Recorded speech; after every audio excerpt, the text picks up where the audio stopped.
In the previous video, we went through some of the key controls of the FiberChek Sidewinder and briefly entered into the navigation menu. In this one, we'll take a closer look at what's in the navigation menu.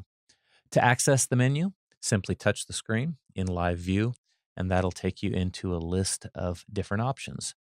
To navigate up and down through the menu, you can use the navigation control wheel here by going up or down, or you can tap at the bottom part of the screen or the top part of the screen to go up or down. Connector setup we'll cover in a later video. That'll allow you to optimize your pass-fail inspection criteria and such for a particular test that you want to run. To create a new group, this is oftentimes used by technicians when they're running a series of tests, let's say on a complete patch panel or something, and they want to group everything together. This allows the user to do that. Connector ID base is how you want to name the tests that you're running and then how you save them. It'll give it a particular base. Like for right now, if I press my action button, I enter into this screen, and I'm naming all of my connectors MPO at this point, and then it'll follow that with an incremental number. I'll back out of that. Next is user information.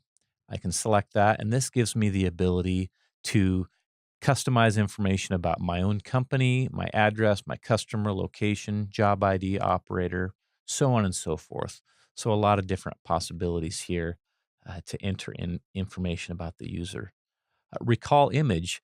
This is a place where if I've stored a previous test result, this is where I can recall it. So we just finished running a test in the previous video of MPO5.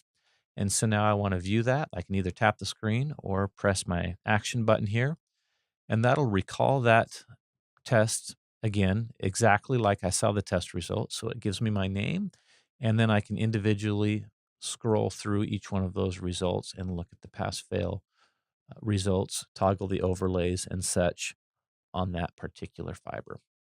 I'll back out of that. Next, I can go to Edit Optical Settings. This is something we'll cover on a later video, talking about how you can customize your optical settings based off of the specific test that you're running at that time. Microscope settings, these are places where you can customize different things with regards to auto center, turning your focus quality meter on or off, inspect outside zones, autofocus on insert, and test on autofocus. We'll go into this in a later video about some of the ways that you can streamline your workflow. Radio settings. This will turn your Wi-Fi radio signal on or off. We'll cover that in the video on pairing with FiberChek Mobile. And then finally, system settings. This gives you information about the date and the time, calibration, power options, and things like that. I'll back out to the live screen, and that is an overview of the navigation menu on the FiberChek Sidewinder.